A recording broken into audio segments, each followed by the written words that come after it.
Like, since when did y'all become the streaming police? Like, I don't know, get a life. I don't need to purchase 5 variants of one album. I'm not spending that money.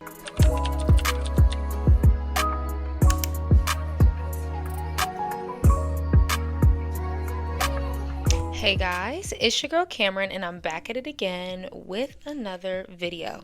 And today we are going to be talking about, are artists number hungry? More than ever. Are everybody fighting and clawing for streams, airplay, fans, and notoriety? What it looks like versus what it really is. After Taylor Swift's new album, The Tortured Poets Department, releasing, the conversation surrounding numbers has been very prevalent, with Billboard posing the question, will Taylor Swift be the last million-selling star as we move further into the streaming era? Because we all know streaming presents its challenges. We've seen a myriad of different artists throughout the years, and honestly, this overall shift in the industry. There's been a shift in music sales, adjusting to streaming demands, and coming up with new ways to put out music amidst all of our social media platforms and connecting with your fans. Now you see artists packaging songs, uptick in vinyl variation, and streaming farms, all adding to the overall unit sales, streaming numbers, and essentially what people believe is padding numbers. And has this set a new precedent of what you are going to have to do to play the game? Like, comment down below. What do you guys think of this topic? Are artists number hungry to a fault? And hit that subscribe button down below. We are on the road to 50K. I appreciate you guys so much for watching today, and let's just get straight into it. So how did we get here in terms of numbers? In the world of streaming, we have this accessibility to music and listening to it like we never have before. In earlier years, fans would have to hop out of bed, put their coat and shoes on, walk, bike, or drive to the record or CD store and purchase a physical copy of a piece of music. And some would stand in line for hours, while artists would also appear in Walmarts and Targets and sign CDs to connect with their fans and really make it an overall experience when releasing a project. There were no streams, so you had to get those physical units. Contributing to why you also really cannot truly compare artists of today and previously in regards to numbers. In our society where pure sales lack naturally, and while millions of streams are the status quo. What are pure sales? Pure sales is the number of physical albums sold to consumers, excluding other forms of album consumption such as digital downloads, streaming, or other non-traditional album formats. What streaming is by definition. Streaming is a method of feeding audio content to your device directly without requiring you to download files from the internet. So when we talk about streaming services, we can say Spotify, Apple, SoundCloud, Tidal.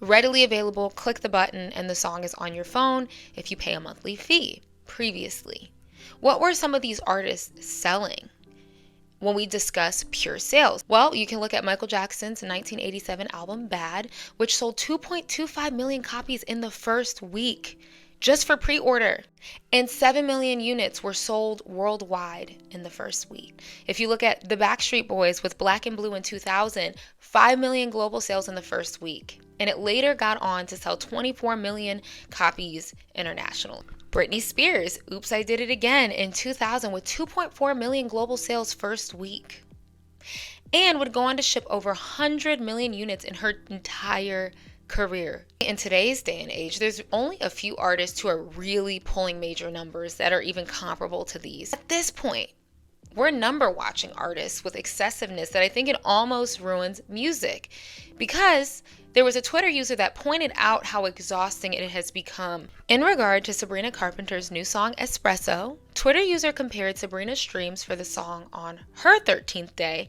for global Spotify chart and compared it to Vampire by Olivia Rodrigo's placement on the same chart on the 13th day of her release, essentially unnecessarily comparing the artists. And a Twitter user said, quote, I really wish Spotify would hide their numbers like Apple Music so we can just enjoy music in peace. And when I say people number watching, I'm talking about people sitting at home with nothing to do. We're not talking about music journalists. We're not talking about analysts. Nah, it's just everyday stands ready and pouncing on a moment to be like, gotcha. How do they calculate first week sales in the streaming era? So they take pure sales plus track sales plus streaming sales, and that is going to equal total sales. So, for example, Beyonce's album Cowboy Carter had 418,125 total sales, with pure sales at 170,764. Stay with me. I'm going to be saying a lot of numbers. Ariana Grande's album Eternal Sunshine had 194.92 million on-demand official streams, with 77,000 sales in the first week. Pure sales. More recently, Dua Lipa just dropped her album Radical Optimism, and they are predicting that album is going to sell anywhere between 55 to 65K units in the first week. I believe this number was sales plus streaming units. I think that's mostly pure sales. I'll correct myself if I'm wrong. And then you have an artist like Justin Timberlake, who released an album this year. 67,000 units in the first week, with 39,000 in pure sales. And you can compare that to previous numbers early in his career, with his 2006 album Future Sex Love Sounds in 2006 sold 684,000 copies in the first week. Pure sales. So if that doesn't show you the testament to the time, I don't know what does. They even do this with newer artists who barely even have a chance to catch their breath. With Tyla's new album, Tyla, she sold 22,571 units in the first week and 3,075 pure sales. And there were some people saying, is this really the girl that won a Grammy? Is this really y'all's queen? When it's like she came out like 2 seconds ago. Probably one of the worst streaming debuts and that got a spotlight was Saweetie's 2022 EP, The Single Life, with a user saying that the project only sold 2,000 copies in the first week. I mean, this is Saweetie with millions of followers on Instagram. This is not like good promo for an artist, for fans just to be able to pocket watch and stream watch. If your numbers are bad, it makes you look bad. We saw people clowning Normani's song, 159, for not charting in the top 200 on global or US Spotify in its debut day. I'm not making this up.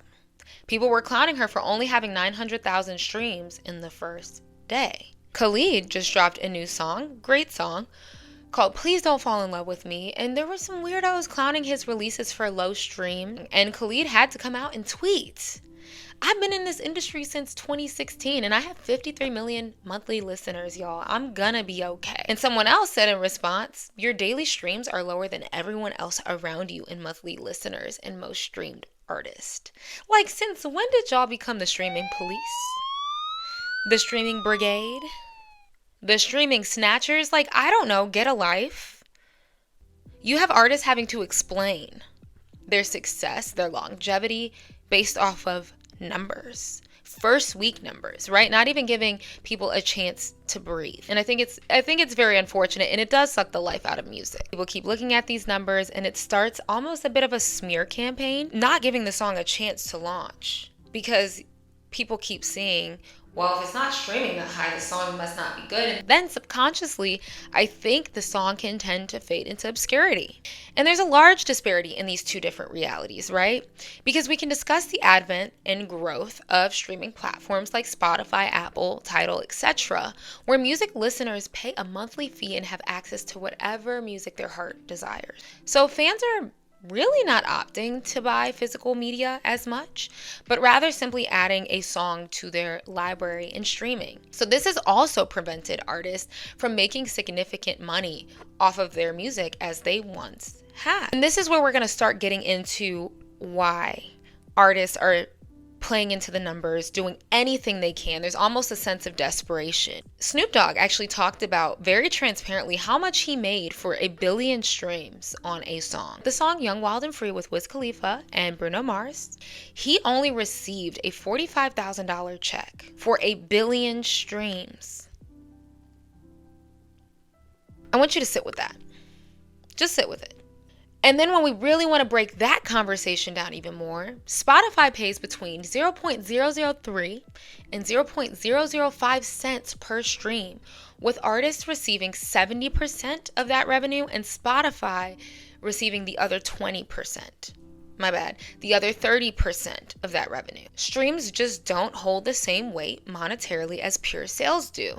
And in order for artists to create the facade and or pad numbers, make more money, appear bigger than they may be, they try to gain streams through a set of methods that fans are noticing how bleak and capitalistic it has become, I would say in the last 3 to 4 years. So let's go over some of these methods. One method for people to boost streams, artists drop multiple versions of a song at a time. So we see artists dropping slow motion versions, acoustic versions, sped up versions, the instrumental, and also a slew of remixes. One of those examples is Kim Petras featuring Nicki Minaj, Alone. If you look at the amount of versions that there are, it's pretty funny. Saturn by SZA, she released a single, but that single really is consisted of 5 different tracks. We have the regular version, we have the live version, we have the a cappella version, and this was all just for one single, released all at the same time. This is a direct symptom of the TikTok era of music. TikTok has this weird obsession with sped up and morphed versions, like a song is not good enough in its authentic state, which can in turn increase streams if fans are using these sped up versions. So instead of fans playing at home DJ, artists have said, you know what, I'm going to get ahead of the curve and I'm going to automatically release slow versions, sped up versions, acoustic versions, a cappella versions, and beat them to the punch, which I think is fair game. I'm not mad at them for that, but this has definitely helped boost streams for a single. Another method that is used is dropping deluxes and surprise albums within short periods of time. Specifically, the deluxes. Taylor Swift dropped the Tortured Poets Department initial album at 12 a.m. and within 2 hours, she dropped the deluxe version, the anthology. 2 hours. That surprise deluxe boasted about an additional 15 songs. That brought the entire song count up to 31 songs total. And usually deluxes are dropped within weeks or months after the initial release. So some people were suspicious. Was this another way for her to monopolize streams and pad numbers and create a spectacle while she was the talk of the town? Let's be very real here. Her fans are going to buy it. And the proof is in the pudding. I mean, she sold, I believe, about 1.4 million in pure sales in the first week. And in regards to her dropping method, Pitchfork discussed how she packaged the release. And they mentioned something called the data dump release strategy, which they say is more common in modern music economy tactics.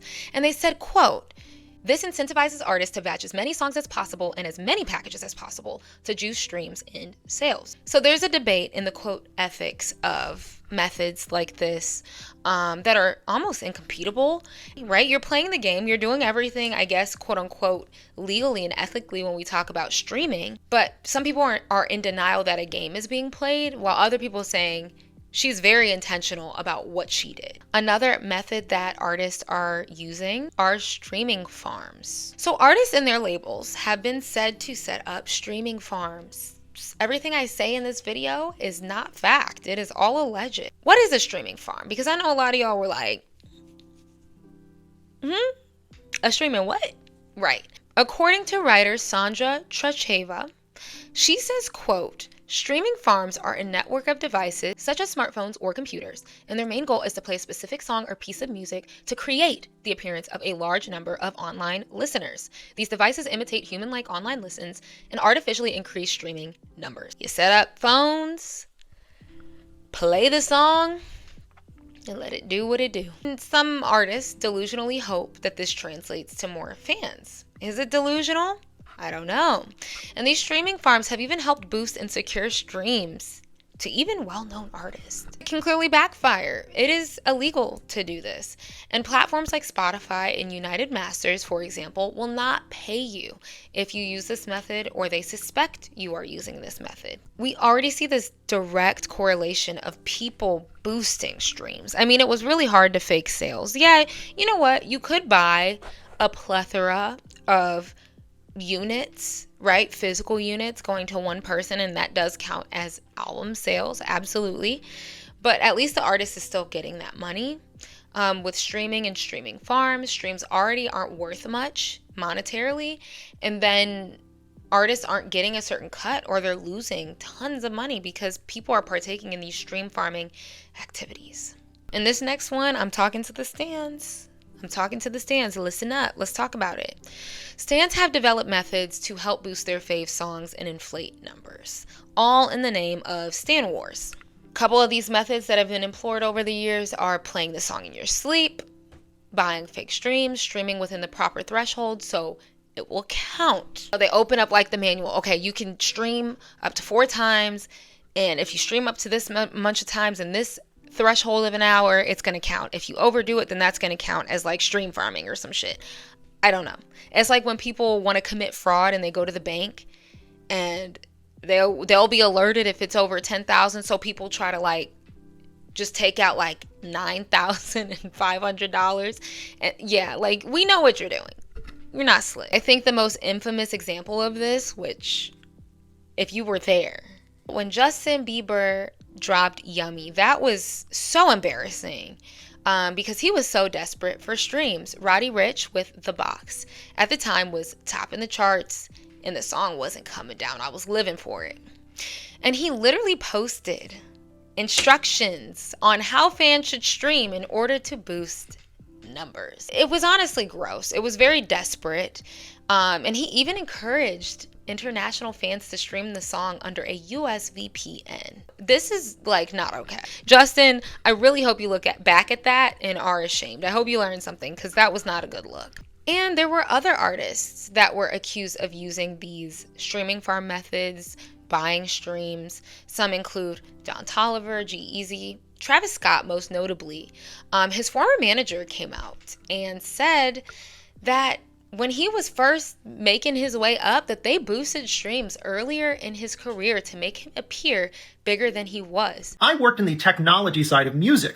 For Travis, what we did was fake his popularity. I programmed a fleet of SoundCloud bots to artificially inflate his play counts on SoundCloud. This told record label executives that he was much more popular than he actually was. So, insinuating that Travis's career was built off of fake numbers and a lie, boosted numbers. And the particular issue with stans partaking in these practices, first off, I believe it really devalues the artistic integrity of music, but they'll do it to fuel stan wars and boost their faves.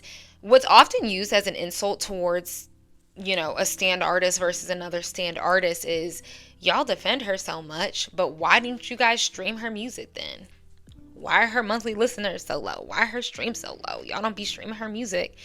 And it's used as bragging right. People, part of fandoms, will stream a song, not because they truly believe in the record or love it, but as it could be as simple as proving a point. Which is why I say songs that are quote unquote most streamed, albums that are most streamed, that does not always equate quality. Because you got people's fandoms and their little keyboard warriors literally streaming their songs in their sleep and have a calculated, strategized plan. Have you ever seen K-pop stans prepare for a single release?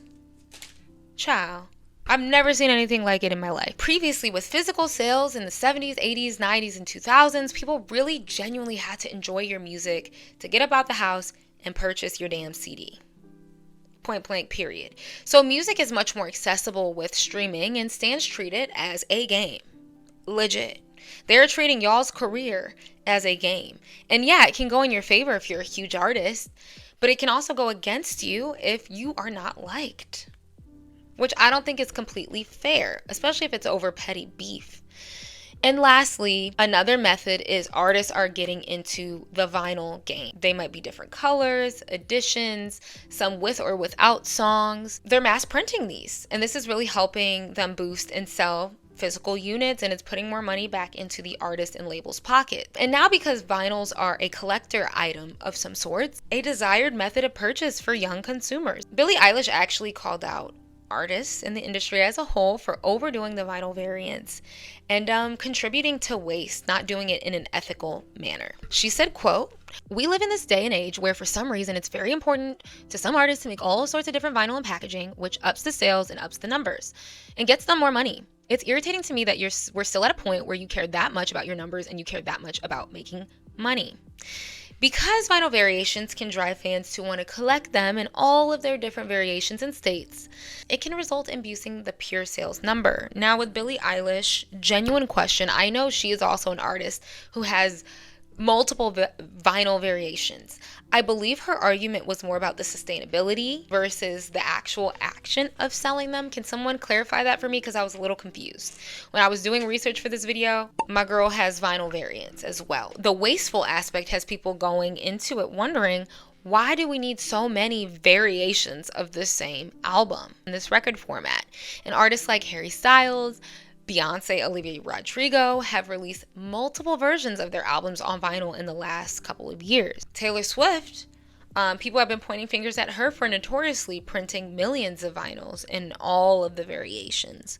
For example, within the past year, honestly, I don't know if there's much merit to this argument because, again, people used to buy CDs and records, right? And I guess at the end of the day, artists are trying to get it how they live. Indie artists, like, selling a record is dope. They make the money off of that. It's a physical copy. It's more lucrative. But I do understand with the bigger artists partaking, it does feel a bit greedy, but is that the game? Again, the question we're asking today with the streaming, these numbers, the money, is it really the game? Can you be mad at anybody for playing the game? Lastly, is all of this, quote, ethical? I do believe that it has become excessive and exploitative in nature. However, this isn't really just the artist's fault, right? It is the fans who feed into the overconsumption and simply streaming to prove a point. It's really all about supply and demand. For me, I personally think that a $40 record, spending it on an artist who's already making millions of dollars, I don't need to do that. I don't need to purchase 5 variants of one album, I'm not spending that money. Again, especially not on artists who are millionaires to begin with. I'm just not going to do it. Some artists are going to make that many vinyls because they know their fans are going to buy it. And I know some of you guys say, it's not our fault that we actually support our favorite artist, which, okay, true. But there are some artists who also don't desire to join the rat race to compete with these methods. There's just some people who can't compete because they don't have the money or the resources, or there's some people who don't want to do that. They just want it to be about the music. They're going to make their coin and they're going to get on about their day. All of the consumers, we are a part of this issue, right? You have conflated numbers to equal talent. So you tease artists with sound bodies of work and just credit them when they don't sell as you think they should. It becomes a gotcha moment, a laughing stock. So then artists stop making music because of the quality, but they start making music because they just want to generate numbers. Music is a business. You need to make what money you can make, and you got to make profit. And artists are trying to adjust, just like everybody else, to the changing landscape of the world. Like, comment down below, what do you guys think of streaming in numbers? Do you think that we are too fixated on numbers? And hit that subscribe button down below if you'd like to see more commentary content just like this video. I appreciate you guys so much for watching, and I will see you in my next one. Bye.